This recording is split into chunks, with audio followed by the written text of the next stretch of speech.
Greetings, ladies and gentlemen, and that is Rock and Roll Spot Commentary with the first a new segment I'm calling Retro Movie Reviews. Basic idea is that with sequels, remakes being most, I would say probably a good half, at least, of what Hollywood makes movie-wise. When such a movie is poised to come out, I will review the movies in the franchise leading up to it, even if it's just the previous films before a remake. Meaning that yes, if someone decides they want to again remake or just flat out reboot A Nightmare on Elm Street, I'll be going through all of those. So there have been talks about that happening, so who knows, maybe.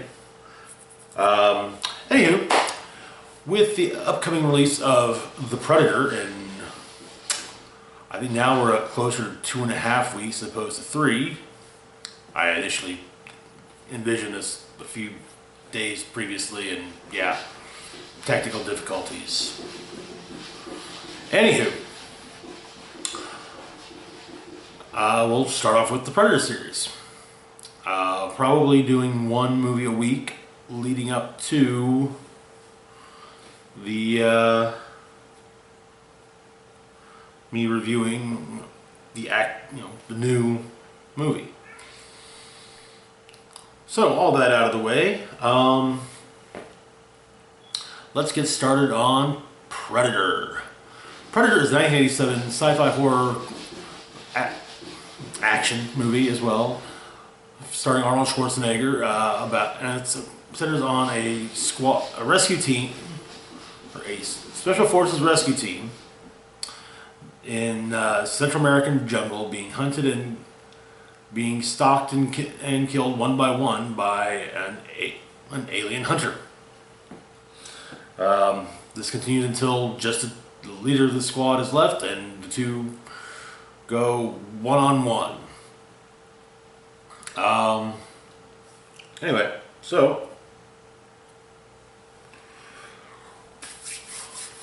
let's get into the meat of the movie then. So, the movie starts off with what's probably one of the best looks we've ever gotten in the entire franchise, including the Alien vs. Predator movies, which I will not be reviewing as part of this, as they are part of something. They're part of their own sub-franchise.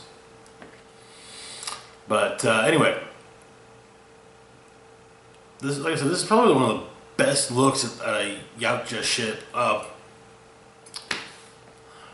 But quick note: the various expanded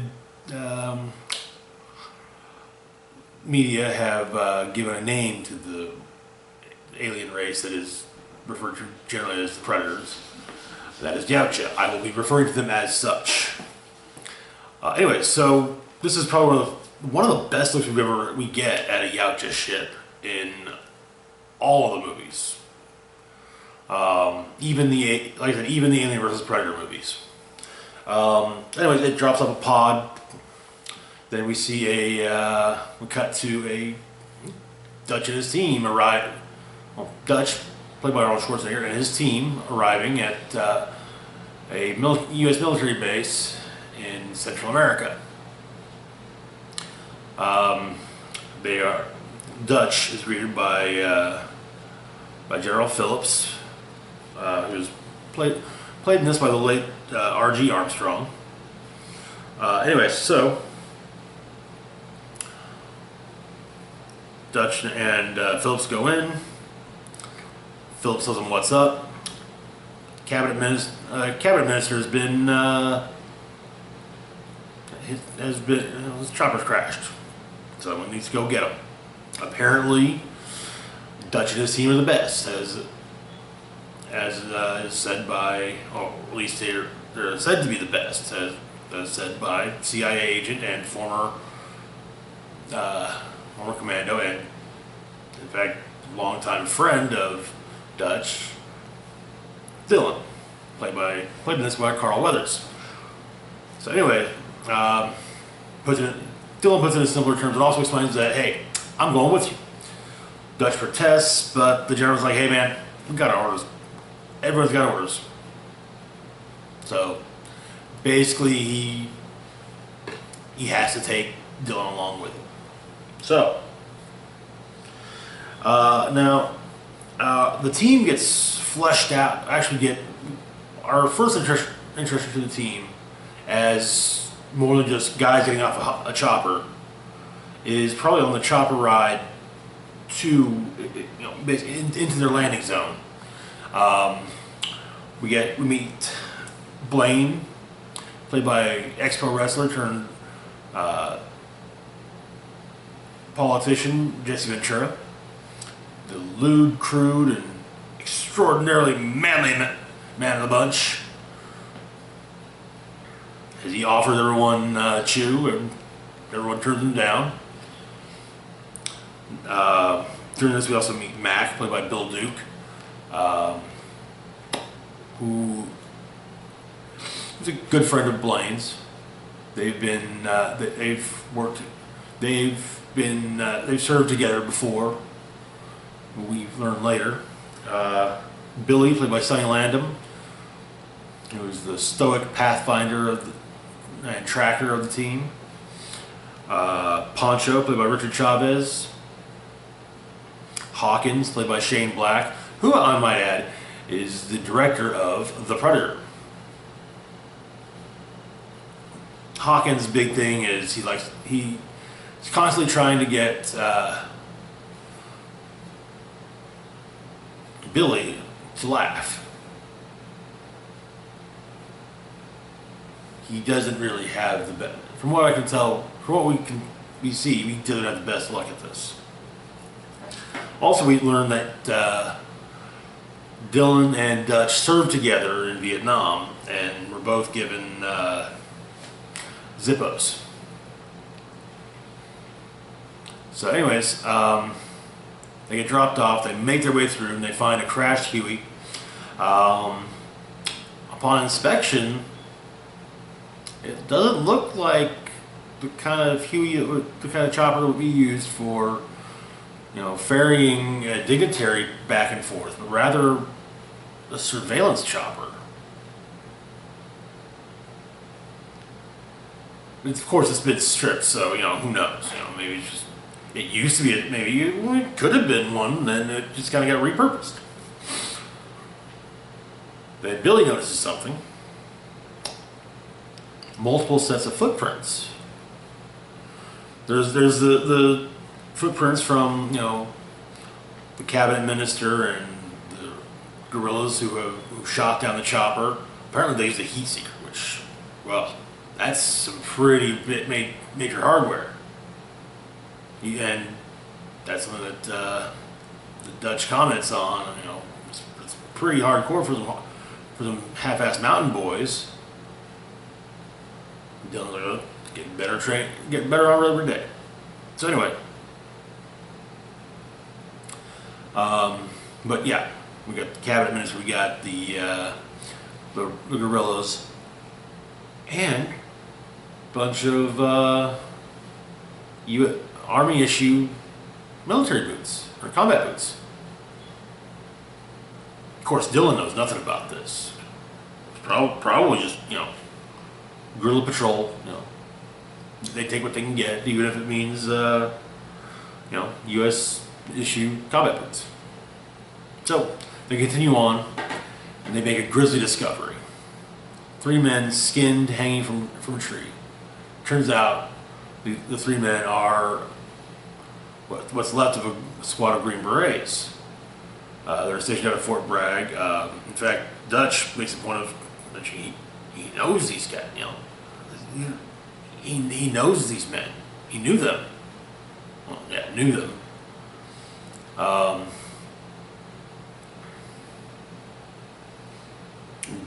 Inspecting the scene, they also noticed shell casings everywhere.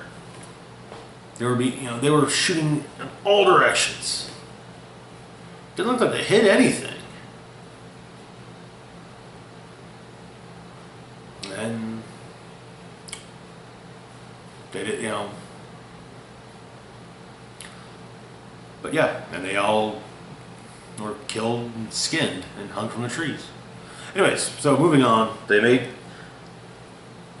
team makes their way to the guerrilla encampment just in time to watch the guerrillas execute one of their hostages.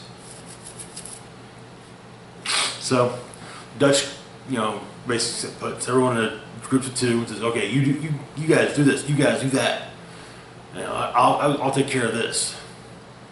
And it's a really great action scene that just moves from group to group and shows groups splitting their, going their own way. Yeah, it's so much fun, and I mean it is, yeah. So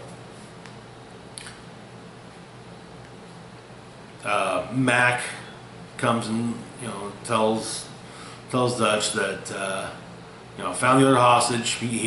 He's dead too, and he mentions, but if this guy's Central American, then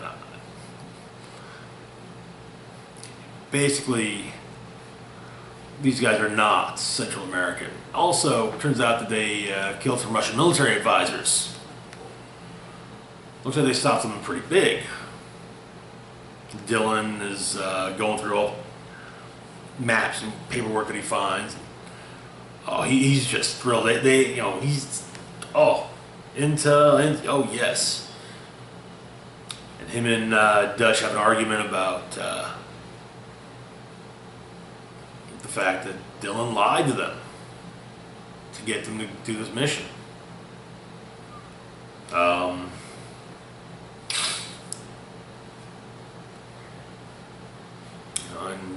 Dylan used to be someone Dutch could trust. What happened? Dylan says, "I woke up. You're an asset, an expendable asset. That As they're getting ready to leave, the last surviving guerrilla tries to get the drop on Schwarzenegger, but is knocked out. And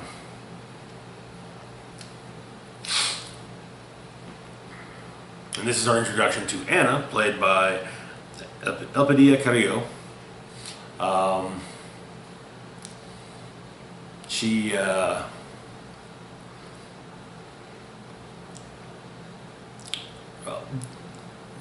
Dutch, hey, just leave her. She's no threat. Dylan, on the other hand, like, hey, no. She's gonna be an even bigger gold mine of information, so we gotta take her with us. Plus, she will, she'll let the rest of them know where we went, we were here, where we, so on and so forth. And, so, all right, well, she's Dylan's problem.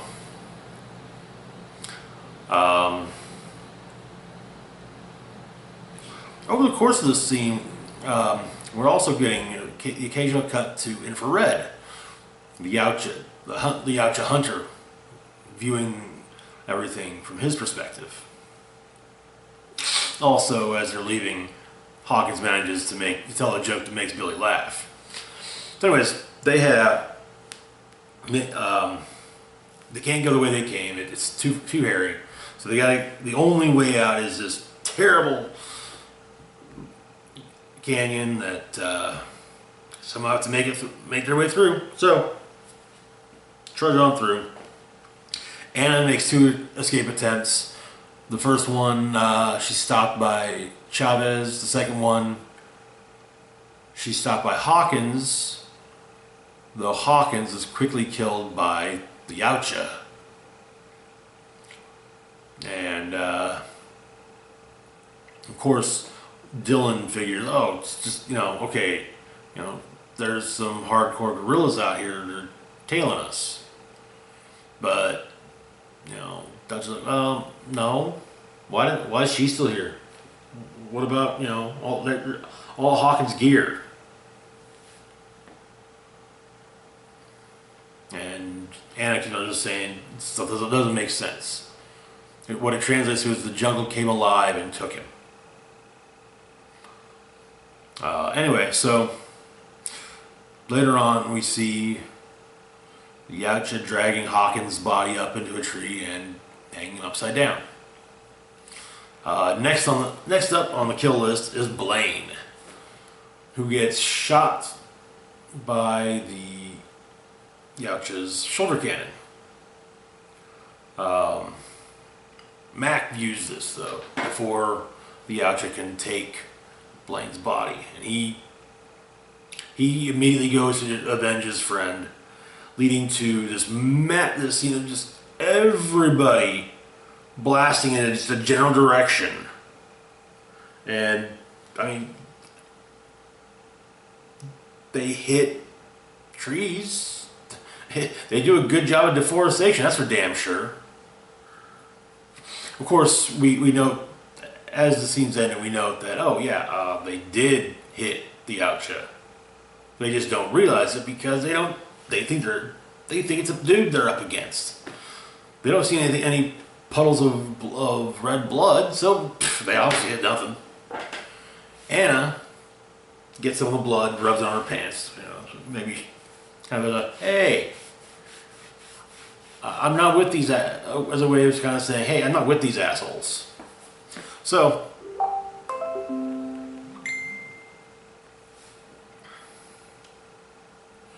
anyway,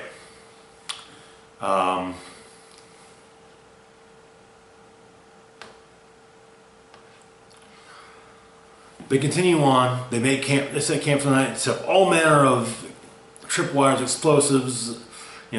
So any way in is going to set off something. Well, the tripwire, everything goes off. Stuff starts going off, and Mac goes after the intruder, having told Blaine that when this guy comes back, he's gonna get him. He's gonna carve Blaine's name into him. And so we see this scene of him just stabbing the fuck out of the intruders. And finally, everyone gets to where he's at, because he's not being quiet about stabbing this thing. It's a pig. He's stabbing the fuck out of a giant pig. Well, and then they all realize, wait a minute. What about Blaine? No one's. What about Blaine? What about the girl? What about Blaine? And Blaine's body's gone. The girl is terrified. She's like, And this is at this point, Dutch realizes this whatever's coming after us is using the damn trees. So they decide to set a trap for it. Also, this leads to them giving Anna a little bit more leeway, and her actually introducing herself to everybody, as well as laying some exposition that in hot years, there's this thing that shows up and kill. They'll often find their men,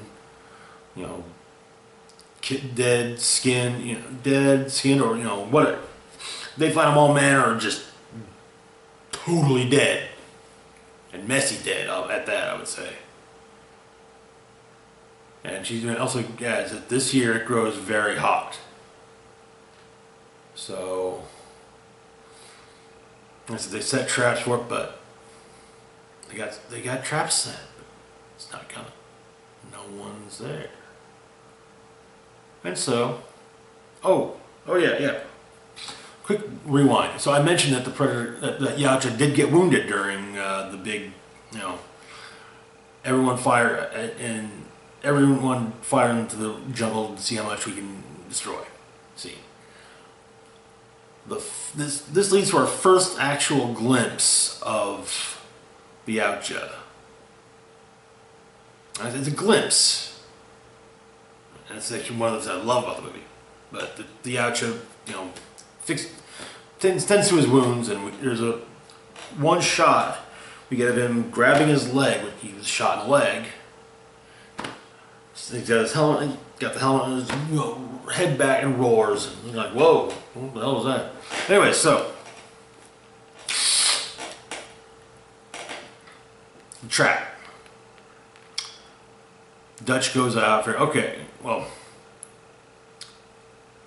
a comment is made, well, what now? You leave some cheese out for it? So Dutch goes out, be the cheese for the mousetrap.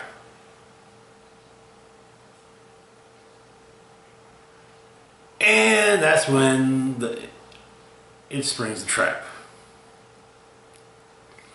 And then gets loose, injures, leading to Pancho getting injured, and then both Mac and Dylan going after it.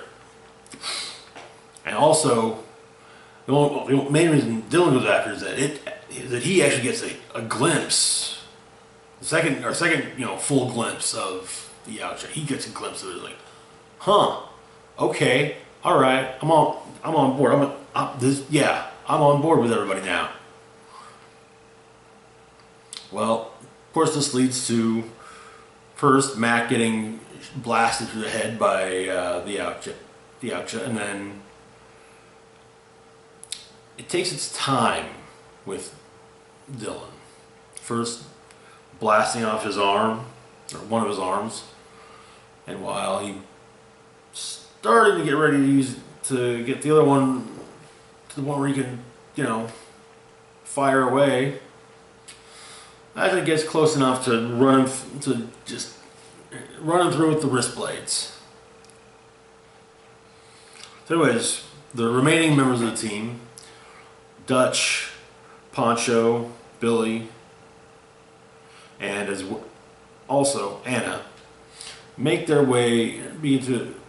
escape.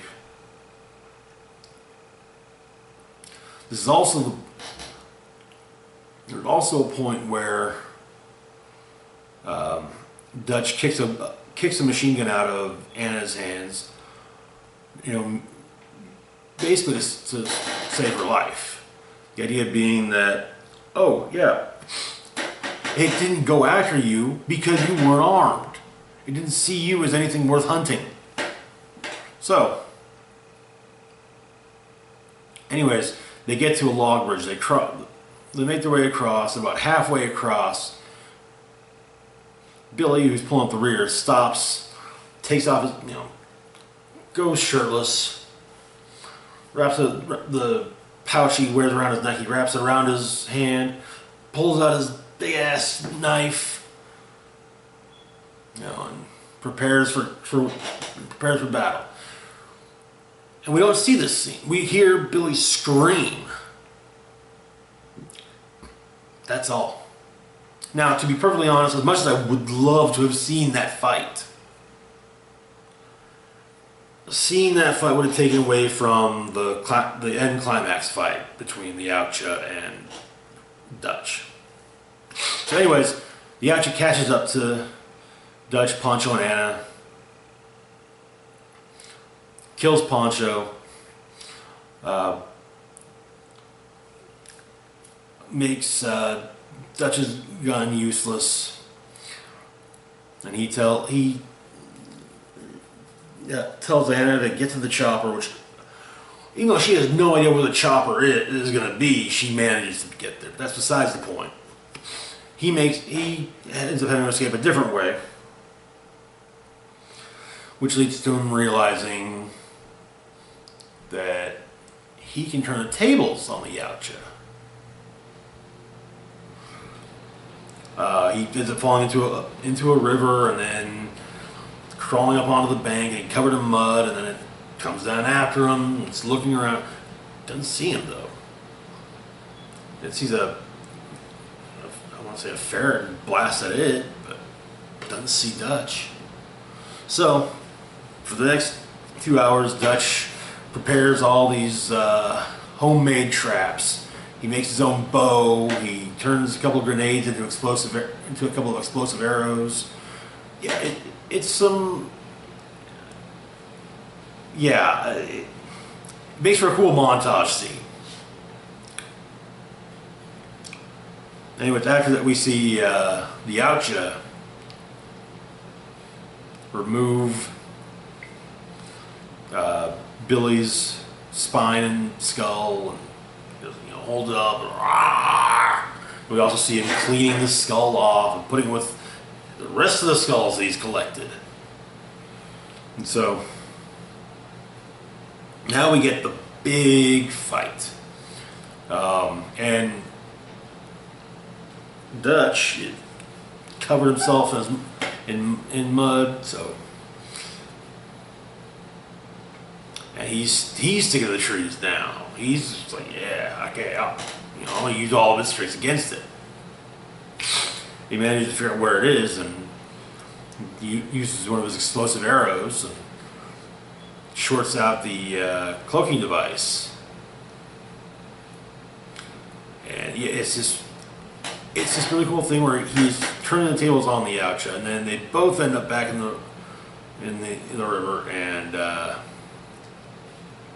this time the Yautja, one, can see Dutch, and two, unmasks itself, giving us the full reveal of the Yautja Hunter, as played by the late Kevin Peter Hall. So anyway, I should have mentioned earlier, but Sonny Landham, who played Billy, is also passed away. And I think it was this. I want to say it was this year, but it's fairly. I want to say it was fairly recently. But anyways, so Dutch and the Yautja go head to head, and Dutch gets his ass handed to him. It's not even a contest. But he manages to get away, and he starts to lead him to his traps, and oh, what's this? There's a blade on this. Huh, funny how there's this leaf covering this blade on this branch. I'll just go around. You want me to kill you though?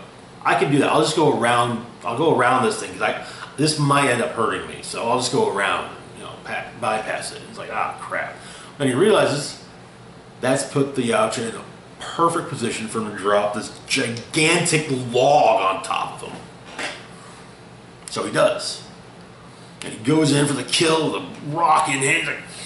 But then he realizes that the Yautja's fucked up. I mean, he's coughing up blood, it's blood, and so they both ask what the hell each other is, and then the Yautja flips open his wrist computer and does a few things and starts laughing like Billy.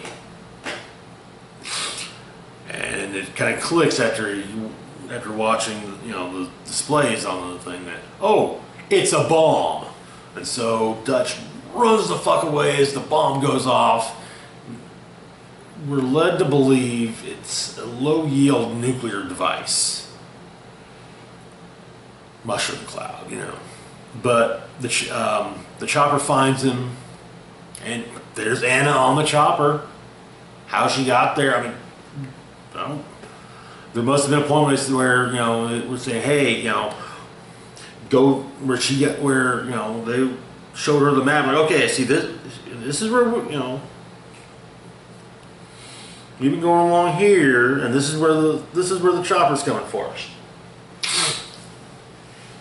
So anyway, but they leave, and it's kind of a happy ending ish. I mean, Dutch is thoroughly fucked up. I mean, given how badly the Yautja whooped his ass, I'm gonna say he's probably got some internal injuries that as soon as they get back to the base, he's gonna need checked out thoroughly. And he'll probably spend, I don't know, a month or 5 recovering. So anyway, so that's Predator. It is one of the best movies of the 80s. Hands down. One of Schwarzenegger, definitely one of the best of Schwarzenegger's 80s, early 90s repertoire. I mean, we're talking, this is up there with Commando and Conan the Barbarian.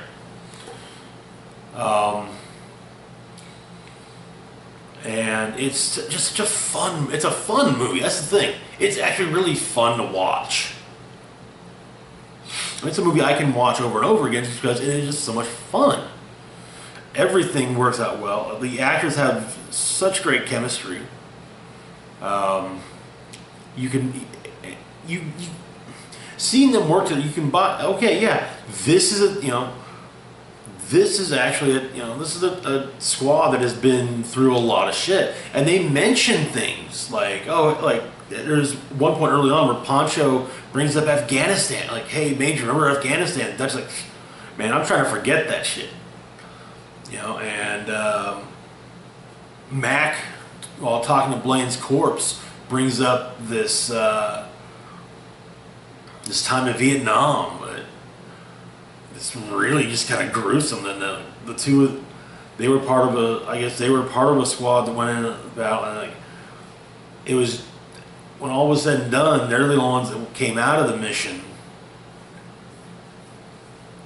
But there wasn't any VC from the way it's explained. It kind of comes off as all their squad mates died, but they killed all the VC. So and it's kind of where it's like, okay, all right, it's more just, okay, I get it. You guys have worked together. You guys have history. This is cool. Admittedly, even though it's evidence pretty early on, he's the radio guy. Hawkins does feel very out of place. And also, in all honesty, so kind of does Pancho. Pancho and Hawkins are not as physically imposing as, well, Dutch, Mac, Blaine, Billy, and Dylan. So yeah, but Pancho seems fits a bit more. It's hard to tell what specialties are except for, Billy. Everyone seems to have overlapping specialties. Like, okay, you figured since Pancho's primary weapon is grenade launcher, he's probably the demolitions guy then. Or he's probably do with the explosives. He's you set up claymores. But then they have Mac working on that as well. I was like, but I thought, okay, all right. So yeah, but it's when you like I said, when you really kind of analyze it close like that, it does. Okay, maybe it's not it.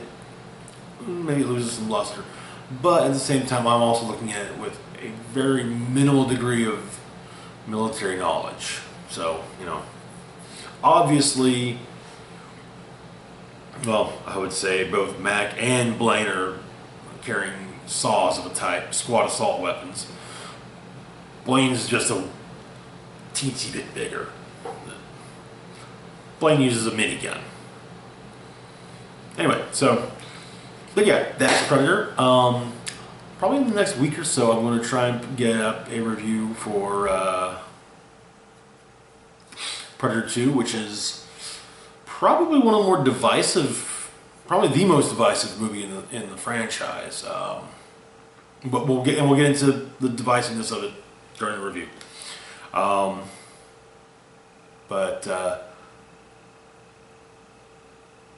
I don't think I've ever really talked to anyone unless they were just someone who just turns their nose at action movies that doesn't like Predator.